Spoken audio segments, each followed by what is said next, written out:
What's up, everybody? It's your boy TGK back with another reaction video. Today we're going to react to the low post. We're about to check him out, man. He's talking about what the Lakers need to do to compete in the West. Again, he knows a lot more about the Lakers than I, and I'm learning more about them now that Luka's over there. So let's go ahead and let's check out this video. As you know how I like to say, enough of the fluff. Let's get to the stuff, ladies and gentlemen. Let's go. Many of you all were waiting for this video because as a Laker fan, you can see all the paraphernalia behind me. As a Laker fan, I have a lot to say about this Luka Doncic trade. I have not really sat down and voiced my opinion about it. What exactly do I feel about Luka being on the roster? What exactly is next for the Lakers? Because already the Mark Williams trade kind of fell through. And where exactly should be the expectations for the Lakers moving forward, not just for this season, but beyond this year as well, because there is certainly a lot of things to talk about. So just a quick briefer, I'm pretty sure everybody knows this because it was a trade that was heard quite literally around the world. I saw people who were uploading videos about the Luka trade that were not in the NBA community. It was actually kind of crazy, so shout out to that. But of course, Luka gets traded to the Lakers. AD, Max Christie, in the 2029 first round pick is traded to the Dallas Mavericks, and everyone loses their mind because they now have to readjust their thought process about the Lakers and the Mavericks and where exactly both teams are going to go. And in particular, for the Lakers, what exactly does this mean? Now, as a fan, I have to say, originally I was happy, I was grateful, like, oh my God, they did it. But I am kind of split and torn. The only reason why, and I don't want to seem like I'm an ungrateful fan, but nah, you kind of ungrateful. You shouldn't even be split. You shouldn't be torn. You shouldn't be none of that. Then now that you have Luka Doncic, I don't want to hear that. I don't want to hear that at all. You should not be split. You should not be torn. Nothing. You have the future right in front of you for the next decade. I don't want to hear split, torn. No, hell no. Hell no. Especially with the layup, the gift of all gifts, you know? It was a great trade for the Lakers. It really was. You should not be split. You should not be torn. You should be nothing. All right, let's tune in now. the reason why, and this is why it's also just so hard to be a fan in today's game, in this era, you get emotionally invested into these teams, into these players, who they are, and everything gets flipped upside its head just one day's time when a team decides to trade their 25-year-old superstar, right? So everything just changes. And this year for the Lakers, there was a lot of emotional investment into this team. The roster was structured in a way in which, as a fan, you had to believe that a lot of the answers that we were looking for last year were already on the roster, and that JJ Redick was going to get the most out of these players. And as much credit that is not being given to the Lakers so far leading up into the All-Star break, the truth of the matter is I would very well argue that the Lakers are exceeding expectations, especially as of late. They really turned the season around. Post that debacle in the beginning of December where the Lakers lost by 40 points to the Miami Heat. Since that point in time, in the last 28, 29 games, the Lakers are 20-8 or 20-9, top 10 in offense, top 10 in defense, top 10 net rating as well. I'm doing a I thought he was about to be talking about he was split about the trade, but he didn't go that direction.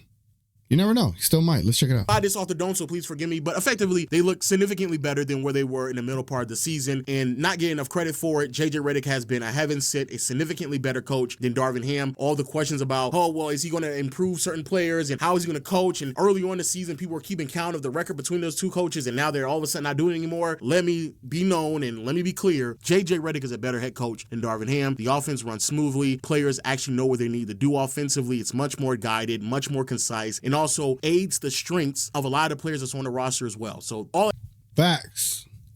In the two games I've seen, whenever the offense is rolling, it's rolling. The offense looks way better than what I've been accustomed to in Dallas when it's all ISOs and Spain pick and roll. I don't even know if we do Spain pick and roll as much as we should have. But no, man, the Lakers offense is it looks better. It looks more involved. Everyone touches the rock, you know. That they have a purpose, they have a direction. And again, you have the same thing in Dallas, but you had one machine and then a co-star doing it. Here it feels like a whole collective. It feels like everyone's, you know, in unison with the offense, and it looks nice. It does look nice.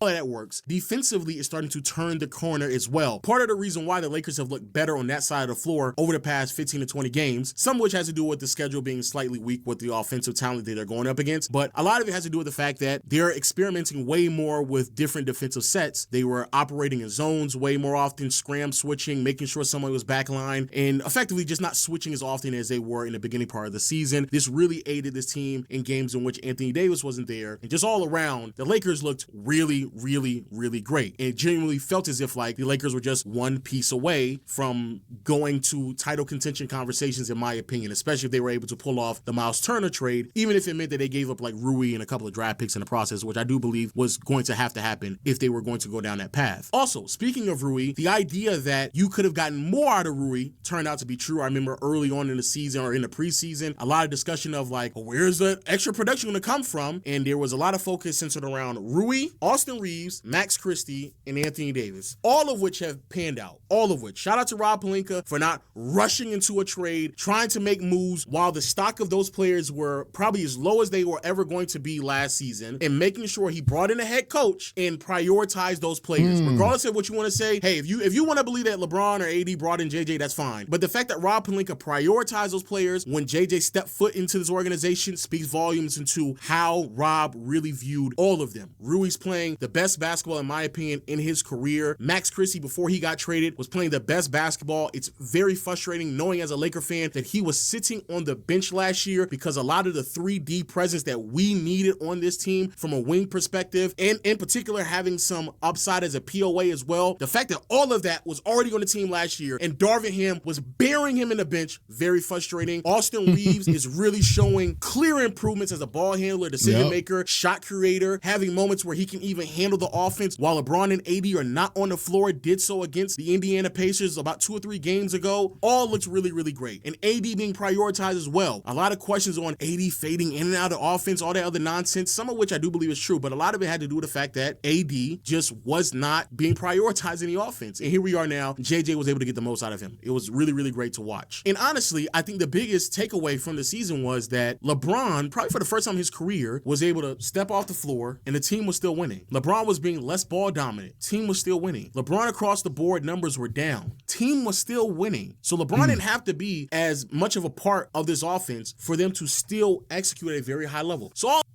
if that's all true, then this Luka Doncic fit is gonna fit. It's gonna make sense.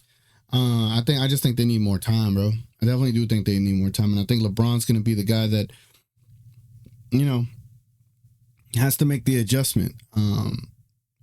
And I'll talk about it a little bit more later on, probably in a different video. But LeBron's gonna have to, in a way, once Luka gets going, once he's ready to roll, LeBron's gonna have to play like a different role. You know what I'm saying? Off ball. LeBron's better at off ball than Luka is at off ball, and you want to maximize strengths when they're on the court together. Let Luka do all the work, man. He's just as good as LeBron. And then, but there's so many things you could do on offense, not just Luka, right? But there's so many ways. Let me stop before I go off on a tangent. All that was working really well. You get emotionally invested into it. Then you make the trade. Luka comes in. And originally I was grateful, but then I became split. But the reason why I was grateful is because the big elephant in the room was, what was this team going to look like beyond the next 2 or 3 years? Because it felt as if like this is really just a 2 to 3 year window, with LeBron probably just going to work on a year-to-year basis until he retires, and AD being 31, looking at 32, he's also only going to have like 2 or 3 years left. And so as much as I would love to see it pan out, you trade for Luka, bring in someone who's going to address the elephant in the room, and that is, who is going to be the face of the franchise beyond this era of basketball that's really hard to find. And so now you have to shift into that direction. And in doing so, the Lakers immediately went for a big and Mark Williams, traded, I believe, too much draft capital as well as Dalton Connect. And unfortunately, that fell through because Mark Williams failed his physical. There was already concerns about his health, but the fact that he failed it really speaks volumes. The Charlotte Hornets, as of right now, they claim that they love to have him back. They were so ecstatic that Mark Williams is back, but then they're also going to the to the NBA to try to figure out if they can still get rid of Mark Williams on the side as well, which really speaks volumes to where Mark Williams is as a player and his health, his ability to just play in many games as possible. So unfortunately, that fell out the way, and the reason why they even decided to go in that direction is because people were reporting that Luka sat down with Rob, and Rob asked him, hey, what do you need to make yourself feel comfortable here? And he said a lob threat, and Rob immediately swung for a lob threat. So that does leave me with a level of optimism about how the Lakers are going to look long-term because, of course, right now, prioritizing Luka Doncic staying long-term is what the Lakers have to do. They have no other choice. They have to do that. And so over-leveraging yourself for a big makes a lot of sense. Unfortunately, that went down, and now the Lakers are stuck with Alex Len. Now, what does this mean for this season? Because I've seen a lot of chatter back and forth now with the roster set in place. What does this mean for the Lakers this year? Well, let's see what it means. Because honestly, when you got Luka and LeBron, you could win now. And now that you have Luka, you could win later. So, like, I think the Lakers and Lakers fans are in a really great spot, honestly. But again, that's why we're listening to a Laker fan here to give us his perspective. So it's going to be interesting to hear. I find it very fascinating, though, to be like, maybe he thinks it's a shorter window. I don't know, but let's not forget what Luka could do, bro. Well, I'm sorry to Laker Nation. I'm here to tell you, no, the Lakers are not a title contending team. They're not. They are still the censor away from being a title contending team. I sit here and I listen to people believe that we can somehow beat the Denver Nuggets when we weren't able to do so with an actual big. Now we have Jackson Hayes and Alex Len, and all of a sudden y'all think that's an answer. But even beyond Denver, bro, I'm sitting here and I'm watching Shannon Sharp blubber his mouth talking about, oh man, we won OKC. No, you don't. Please stop. No, you don't. I ain't never in my life seen somebody beg for the belt to ask. I've never. Look, man, I don't know. Maybe it's me. I'm not going to doubt Luka. I'm not. And I think the Lakers have a good enough roster to compete with OKC. The thing that is going to come down to is it's really going to come down to like your forwards and whatever the case may be. Because you look at PJ Washington for the Mavericks, he's like 6'8", 6'7", kills them every single time because the majority of the team over there is little besides their bigs. They got two good centers over there. And yeah, their two good centers might kill your centers, but where you could kill them is on something that they don't have, and they don't have a Luka and LeBron type. They got an SGA, they got the one star, and then everyone else is like really, really great players that help him and keep it afloat. Whereas you got LeBron and Luka. And I think it's kind of tough to talk basketball in a way because when you have a LeBron and you have a Luka, those two raise the floor of everybody that's on the basketball court. So it's kind of really hard to put it in X's and O's and perspectives in that way because I'm like, well, until we get to the games, then you'll be able to see what a LeBron and Luka-led team could do. And they obviously got to work out the chemistry side of things, which I'm pretty sure they'll get there. But I'm just not going to doubt those two. Until they're eliminated and someone beats them in 7 games, you're going to know clearly the reason why they did get eliminated. And they should address it in the offseason. But I am going to be cautiously optimistic for the Lakers because y'all have two of the greatest players in the game right now. And they could go and do something. You just never know. Especially in playoff time, especially in a half-court setting when the game is slower. That is to the benefit of Luka Doncic and LeBron James. Come on now.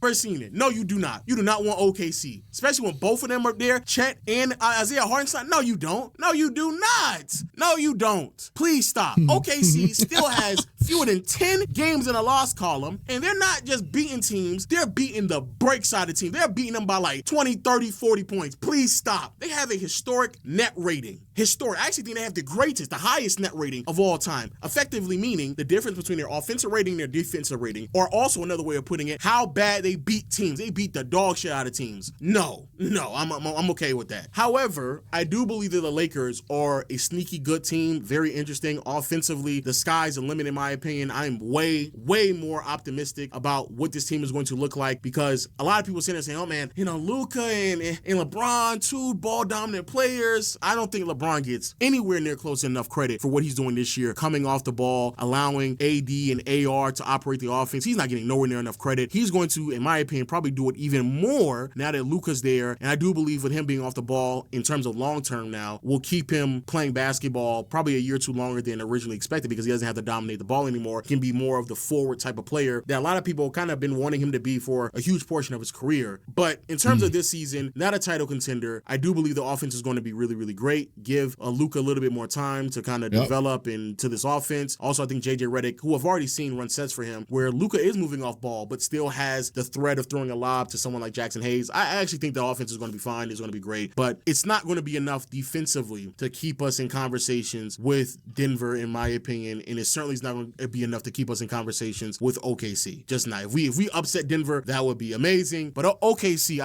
every single time I watch them, I just don't see it happening. Now, what does this mean long term? Well, a couple things that us Laker fans have to look forward to, or at least need to be keeping our eye on. Again, getting a big, getting a center, getting someone who's going to be defensive oriented, rim runner, and still be a little bit more offensive leaning in some capacity as well. That player, in my mind, is still Miles Turner, expiring contract on a team out in Indiana that has turned their season around a little bit, but I think it's probably easier to sell him this pitch of, hey, a lot of what you did out there in Indiana, you can do out here in LA on a better team with a better ball handler and passer and playmaker and Luka. Come out here, play on this roster, and figure out what you can do for us because Indiana's not going anywhere. So keep your eye on Indiana for the remainder of the season, and in the postseason, if you Miles Turner to the Lakers, that would be insane. That is one player I've been wanting to pair with Luka Doncic for the longest. Someone that could block shots, someone that could get alley-oops, dunks, someone that could stretch the bro. What? That would be insane. Really would. You are a Laker fan, you should be rooting for the Pacers to get knocked out in the first round and doing so in embarrassing fashion, because that'll probably be even more incentive for Miles Turner to leave. If not Miles Turner, then of course Nick Claxton should also be available. I do love for the Brooklyn Nets that they held on to their players, patient, waited until the offseason because there's more than likely going to be more pieces being traded, in particular draft capital. So that makes a lot of sense. But Nick Claxton on his roster, defensive-oriented player, nice rim runner to the basket, not the same size as a Miles Turner, and that kind of does concern me, but I do believe that he would obviously be a great addition to this team. Another reason why I think Miles Turner would be great is because of his size, but also because his three-point shooting not only gives you the pick and roll and pick and pop option, but also because he's a three-point shooter, there is definitely lineups in which we can run Vando alongside him. So that's a bit more viable of an option. So you can have crazy defensive lineups with DFS, Vando, and Miles Turner. That's something that you certainly want to do. Also, and I'm just going to say it, look for Rui to more than likely be traded. Rui is someone to kind of keep an eye on. He's been playing really great over the past like 5 to 7 games. Hopefully he continues to carry it on. His stock slightly improves. He's not making a significant amount of money. I honestly believe a lot of teams in the NBA would probably love to have him coming off their bench being a scoring punch. He's carved out a bit of a different game for the Lakers over the past year and a half. 3-point shooting, spot up shooter in the corner. But let's not forget, post player, ISO scorer, coming off the bench, can really look really great against other teams' reserves. I do believe you pair a draft pick or two with him, you can probably get the players that you're looking for. And the other piece that the Lakers have to be looking for is someone to effectively replace Max Christie, which is crazy. It's crazy for me to say that. But yeah, Max Christie needs to be replaced. Even though DFS is a really good defender, so is Vando. And if we get someone like a Nick Claxton or a Miles Turner, that would also provide some defensive identity as well. But the truth of the matter is, Lakers need a POA. And that's been a problem with the Lakers since we lost Caruso and KCP back in the day. Have not been able to address that whatsoever. Having a backcourt with Luka, Reeves, or just having 3 players like Luka, Reeves, and LeBron on the floor at the same time, offensively, sounds amazing. Looks great, but defensively is where there's going to be significant problems. And even though DFS is a really good defender, his best attribute isn't on ball defending smaller guards. So that is something that the Lakers are going to have to address. During the offseason, I've already looked at the free agents. There's not that many options out there for them to outright sign, but this is where, again, some of the trades are going to come into play. And I think that's, if anything, that's the player that they should trade Rui for with some draft capital as well, and just try to sign Miles Turner in the offseason. And also in terms of the financial conversation, both DFS and LeBron will be coming off the books more than likely this year. They both have player options. I'm assuming they're going to opt out to restructure their contracts for a much longer deal, especially DFS. And LeBron's probably going to restructure his deal to not only give the Lakers some flexibility, but also kind of cement himself for the type of contract that he's looking for while still giving the Lakers the room to improve. So, and then let me throw it out there. Maybe LeBron could take a big enough pay cut, right? That could get you a Miles Turner. But maybe he could take a big enough pay cut that could get you, dare I say, a Kyrie Irving?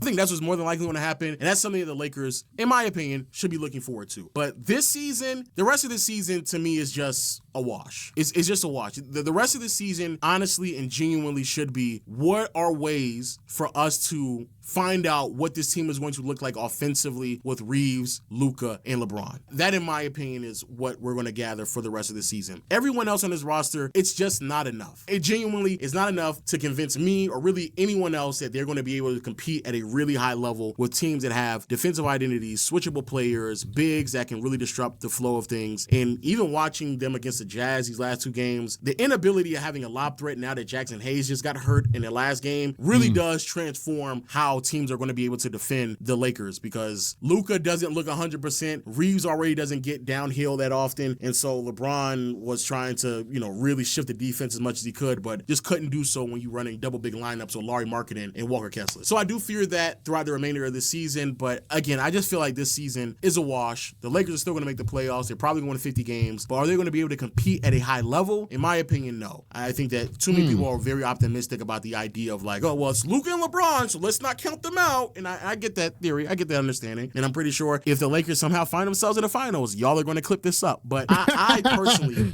definitely gonna clip that up. Like, I think he's trying to be too contrarian right now, because you do have to give that respect to Luka and LeBron. Luka, he just did it last year on one leg. Luka did it last year on one, and yes, he had a great supporting cast, but Luka did it on one leg. And yeah, he's probably still on one leg right now. Hopefully it's fully good to go, and maybe he's just really ramping up, not trying to push it. But I think you do got to give LeBron and Luka that they could go on a run. Like, don't try to nerf the Lakers' expectations. I think Laker fans should be excited about what this team is going to do after the All-Star break and how they're going to look like when you got Luka on your team and LeBron. Come on, man. That's 2 alphas right there. You got 2 alpha dogs on the team. Just wait till they get in a playoff setting, and then the game benefits them more than a majority of everybody else that's in the NBA in the playoffs. I just don't believe that the Lakers are in a position right now with a lack of a center, true center. Not Jackson Hayes, not Alex Len, because there's a reason why he was unemployed. Not those 2 players, but a true 5. Until that comes to the roster, it's hard for me to commit to this team at another level. But for the Boston, right, they don't have like a true 5. Al Horford is the oldest dirt. You know what I'm saying? So the Celtics showed you could win without having that 5 on your squad. So I don't fully buy into it, right? I think the Lakers have a chance to be sneaky. I do think the Lakers can have some great matchups and get by people. It just depends on what seed they have, right?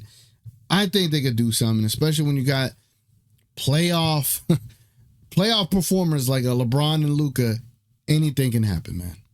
But really fun playoff team. I think that's where the Lakers are going to be. And even if they end up landing with a first or second round exit, in my opinion, the roster, the team, JJ Redick, everybody, Rob Pelinka, they've exceeded expectations with where a lot of people had them originally before the season began. And also, finally, I will say this.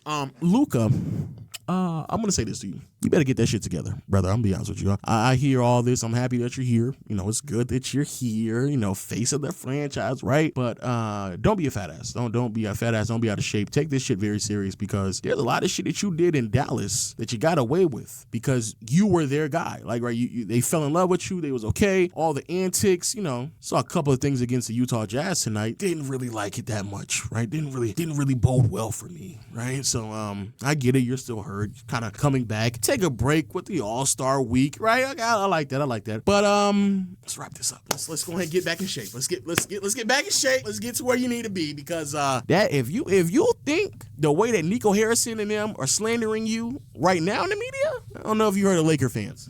I don't know if you heard of Laker fans, my boy. I don't know if you heard about them. Bale, those are my thoughts. Let me know yours. I told people that Laker fans are not gonna put up with the things that Luka does, right? They're not. I was on a space with a Showtime Luka. You can look him up, and I was telling them like, hey, look, I just don't know how the fans are gonna receive sometimes when Luka does the things he does. And sometimes Luka will complain to the refs and not get back on defense. So there's going to be things that I already know is going to not bode well with Laker fans.